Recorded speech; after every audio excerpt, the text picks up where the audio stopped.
حضرت حرم بن حیان رحمت اللہ تعالیٰ علیہ فرماتے ہیں میں حضرت اویس کرنی کو ڈھونڈنے چل پڑا. ڈھونڈنے بھی اسے نکلا جسے کسی نے نہیں ڈھونڈا اور جو کبھی کسی کو نہیں ملے. حضرت اویس کرنی، یہ فکرہ کسی درویش نے نا حضرت اویس کرنی کے لیے کہا ہے. یہ فکرہ پورا فیٹونی پہ آتا ہے. اسی کسی دے کچھ نہیں جے لگ دے تے نہ کوئی ساڈا دردی، کوئی جرانہ نہیں، کوئی دوستانہ نہیں. حضرت اویس کرنی کا مزار بھی کنفرم نہیں کہ کدھر ہے. بس اسی کسی دے کچھ نہیں لگ دے. کیا ضرورت ہے؟ بس ٹھیک ہے، اپنا جو ہے انداز سارے زمانے سے علیحدہ کر کے رکھا انہوں نے، علیحدہ، الگ تھلگ. تو حضرت خواجہ اویس کرنی کو ڈھونڈتے ڈھونڈتے کہتے ہیں میں گیا، کرن گیا. حضرت حرم بھی نہیں، یہ داتا صاحب نے اس کو لکھا ہے. فرماتے ہیں میں گیا تو مجھے لوگوں نے کہا وہ تو حج کرنے چلے گئے. کہتے ہیں جب میں مکے گیا تو میں نے لوگوں سے پوچھا اویس کرنی آئے تھے؟ کہنے لگے ہم تو نہیں جانتے. یہ تو میرے جیسے لوگ ہوتے ہیں نا جن کی تصویریں زیادہ نکلتی ہیں تو جن کی ویڈیو زیادہ ہوتی ہے تو لوگ زیادہ جاننے لگتے ہیں، ورنہ رب کریم کے بندے تو چھپے ہوئے چکر میں پڑے ہی نہیں. کون اویس کرنی؟ تو انہوں نے کہا کہ حضرت اویس کرنی، چہرے پر برس کے داغ ہیں، کمزور سا وجود ہے، داڑھی زیادہ گھنی نہیں. جب حالات بتائے تو کہنے لگے اس طرح کا ایک شخص آیا تھا، اس نے طواف کیا تھا. پہلے بھی دنیا کرتی ہے پر جب اس نے کیا ہے نا تو اس کے طواف نے وہ خود بھی رویا ہے اور بھی بڑے روئے ہیں. وہ جب حجر اسود پہ آیا ہے تو رنگ بدلتا دیکھا ہے. کہا وہ کدھر گئے؟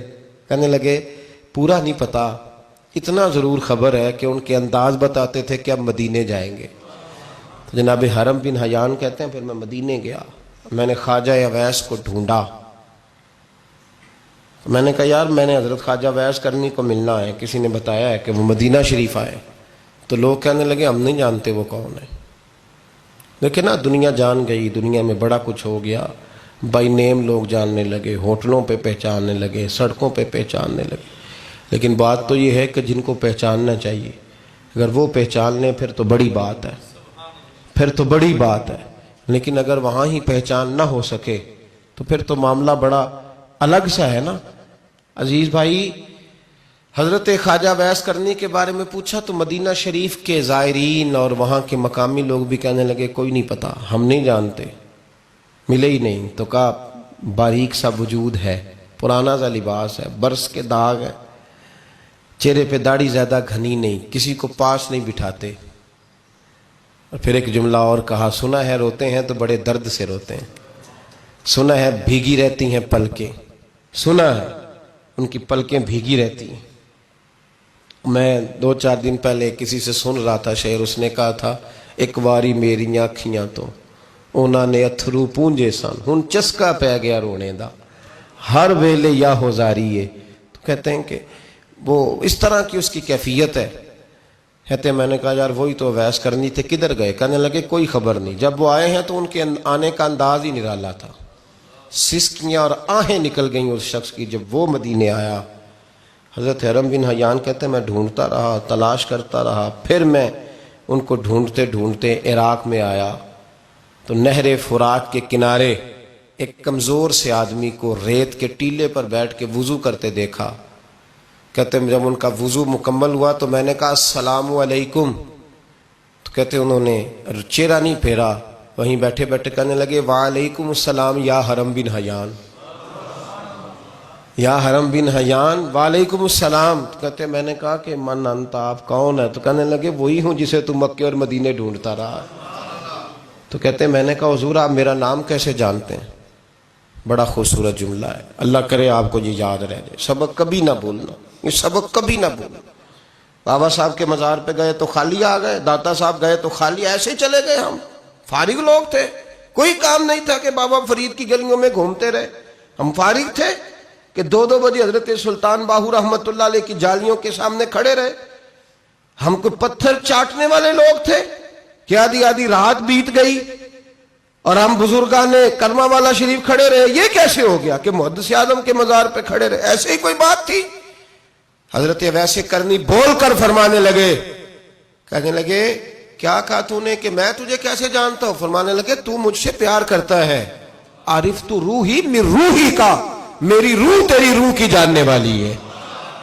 یہ روحوں کا رشتہ ہے، یہ خطا نہیں جایا کرتا. عرفت روحی من روحی کا، میری روح تیری روح کو جانتی ہے. یہ کیسے ہو گیا؟ کوئی ایسے لوگ تھے تو اتنی جگہ مجھے تلاش کر آیا اور میں تجھے جانوں نہ؟ یہ کیسے ہو سکتا ہے؟ یہ کیسے ممکن ہے؟ تو ڈھونڈتا رہا گلی گلی اور میں کہوں کہ میں تجھے جانتا نہیں. فرمایا حرم بھی نہ جان میں، ہاں میں دعا کرتا ہوں اللہ کی بارگاہ میں کہ رب کریم مجھے اور تجھے جنت میں اکٹھا کر دے. کہتے ہیں جب انہوں نے یہ دعا کی تو وہ چل پڑے. میں نے کہا حضور کہاں جا رہے ہو؟ فرمانے لگے میرا پیچھا نہ کرنا، میں کسی اور منزل کا مسافر ہوں، اور جس رستے میں چل رہا ہوں نا ان منزلوں پہ ساتھ نہیں کسی کو لیا جاتا. یہ میری اپنی ذاتی منزل ہے، اس میں پاؤں پہ چھالے ذرا سخت ہوتے ہیں. ہر آدمی کا کام نہیں یہاں چلنا، تو مجھے تنہا رہنے دے اور مجھے اپنی مرضی سے چلنے دے. کہتے میں نے منت کی تو کہنے لگے بس تو نے جد و جہد بڑی کی تھی تو تیرے ساتھ ملاقات کر لی، تجھے پہچان لیا، تیرے ساتھ بات کر لی، ورنہ میں کہہ چکا ہوں اسی کسے دے کچھ نہیں لگ دے. اسی لیے میں نے حضرت غالباً امام شورانی رحمۃ اللہ علیہ کے حوالے سے پڑھا ہے کہ قیامت کے دن جب حضرت ویسے کرنی جنت میں جائیں گے تو ممکن ہے اس وقت بھی لوگوں کو دیدار نہ کرایا جائے، بلکہ امام شورانی کہتے ہیں اللہ 70,000 فرشتے ان کی شکل کے پیدا فرمائے گا اور ان کے جھرمٹ کے اندر چھپا کے انہیں جنت میں داخل کرے گا. ملاقات کس سے ہوگی؟ صرف انہی سے ہوگی جن کے لیے انہوں نے زندگی گزار دی. یا خدا سے ملیں گے یا مصطفیٰ کریم سے ملیں گے. یہ بھی لوگ تو محبت کریں. صالحین کا پیار، نیک لوگوں کی محبت، صالحین کی محبت رستہ آسان کرتی. کوئی شک نہیں کہ زمانے میں سارے لوگ اچھے نہیں ہوتے، برے لوگ بھی آئے ہیں مارکیٹ میں، ہوتے ہیں، لیکن 2 4 5 10 بروں کو لے کر کے اچھوں کی محبت چھوڑ دیں گے، نیک لوگوں کا ذکر چھوڑ دیں گے، ان کا پیار چھوڑ دیں گے، ان کا تذکرہ پڑھنا چھوڑ دیں گے، ان کے پاس بیٹھنا چھوڑ دیں گے. گزشتہ دور میں جو بادشاہ بھی نیک ہوئے نا وہ بھی صالحین کی محبت کی وجہ سے نیک ہوئے. اورنگزیب عالمگیر اگر کچھ بہتر ہوئے تو اس لیے کہ ملا جیون نیک آدمی سے محبت کرتے تھے. محمود غزنوی کی بہتری کا سبب یہ تھا کہ حضرت سیدنا ابوالحسن خرقانی کے پاس جایا کرتے تھے. صالحین کی محبت نے بادشاہوں کے رخ بدلے، بادشاہوں کے. ان لوگوں کو پیار تھا تو حالات جہانگیر بادشاہ جایا کرتا تھا خواجہ اجمیر کے آستانے پر، تو لوگ کہتے ہیں کہ بڑے سخت دنوں میں بھی ہم اس کی آنکھوں میں آنسو دیکھا کرتے تھے. درد والی جگہ پہ جاتے تھے نا لوگ تو درد مند ہو جاتے. اس لیے صالحین کا پیار کبھی نہ چھوڑے، کبھی نہ چھوڑے. میرے بھائی کپڑوں پہ مٹی پڑ جائے نا تو کپڑے دھوئے جاتے ہیں، اتار کے پھینکے نہیں چاہتے. چیزیں غلط ہو جائیں تو گرد جھاڑی جاتی ہے. اس نظام کو چھوڑا. صالحین کا پیار کبھی نہ چھوڑنا، کبھی نہ چھوڑنا. رب کریم کے بندوں کی محبت اللہ تبارک و تعالیٰ کے قریب کرے گی آپ کو. اللہ کے بندوں کی محبت آپ کے اندر جلوے پیدا کرے. اور اگر آپ ان کو پڑھیں گے، میں جب پاک پتن شریف جاتا ہوں یا کسی مزار پر میں کھڑا ہوتا ہوں نا تو وہ جو حالات پڑے ہوتے ہیں نا ان بزرگوں کے وہ سامنے آتے ہیں کہ یہاں خواجہ نظام الدین محبوب الہی تشریف لائے. دیکھیں نا اگر کوئی بندہ سوچے تو ہو سکتا ہے کہ اس کا کلیجہ پھٹنے کو آئے. جب خواجہ نظام الدین صاحب کہتے ہیں کہ جو باب جنت ہے نا بابا فرید صاحب کا، کہتے ہیں یہ ایسے ہی باب جنت نہیں. فرماتے ہیں جب بابا صاحب کا وصال ہوا تو بابا صاحب وہیں لیٹے ہوئے تھے جہاں آج ان کی مزار ہے، اور ان کے سرانے بالکل جس جگہ کو لوگ باب جنت کہتے ہیں وہاں میں نے رسول پاک کو کھڑے ہوئے دیکھا ہے. اب کوئی آدمی حضور کی خوشبو محسوس، اس کا ایک ارادہ بن گیا نا کہ یہاں حضور کھڑے تھے، اس پر کیفیت کیا طاری ہوگی، اس پر انداز کیا ہوگا، اس پر وارد کیا ہوگا، وہ کہاں پہنچ جائے گا 1-2 منٹ کے اندر. تو یہ تو اس وقت ہے جب اس کے محسوسات ہوں گے، جب وہ نظریاتی طور پر اس بات سے متفق ہوگا، جب وہ خوشبو محسوس کرنے کی صلاحیت رکھتا ہوگا. ایک بات عذرائے محبت ہے، کہہ دیتا ہوں کیونکہ سوالات ہوتے رہتے، کہہ دیتا ہوں. اعلیٰ حضرت کے ایک مرید تھے مولانا حشمت علی خان صاحب رحمۃ اللہ، بڑے تگڑے آدمی تھے. جن لوگوں کی پوزیشن بڑی سخت فاضل لوگ ہوتے ہیں نا، اور حاضر جواب 1 منٹ سے پہلے. پاک پتن شریف گئے تو باب جنت سے گزر کے آئے. باب جنت سے کسی ہمارے عالم نے نہیں لکھا کہ جب وہاں سے گزر گیا اب توبہ نہ کرے اور کوئی اچھا عمل نہ کرے تو جنت میں جائے گا. بس یہ کہا کہ ایک دروازہ ہے جہاں خواجہ نظام نے حضور علیہ السلام کو کھڑے دیکھا، گزر جائے کوئی تو الحمدللہ اس کے لیے ایک برکت ہے.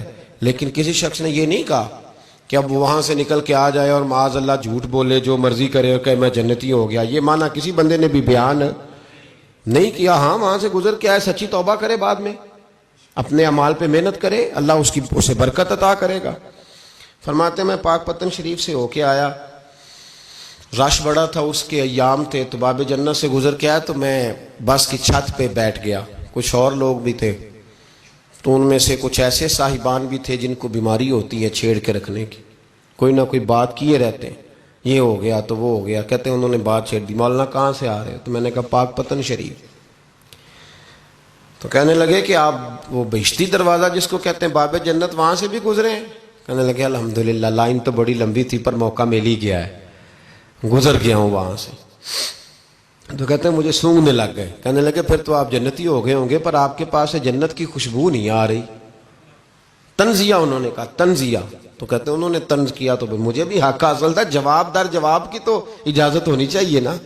میں نے کہا مولانا کیوں، آپ کیوں سونگ رہے ہیں؟ کہنے لگے میں نے حدیث پاک میں پڑھا ہے کہ جنتی 500 سال بھی دور ہوگا تو اس کے پاس سے خوشبو آئے گی، یعنی 500 سال لگیں گے ابھی اس تک، تو پھر بھی جنت کی خوشبو آئے گی، تو آپ سے تو کوئی نہیں آ رہی۔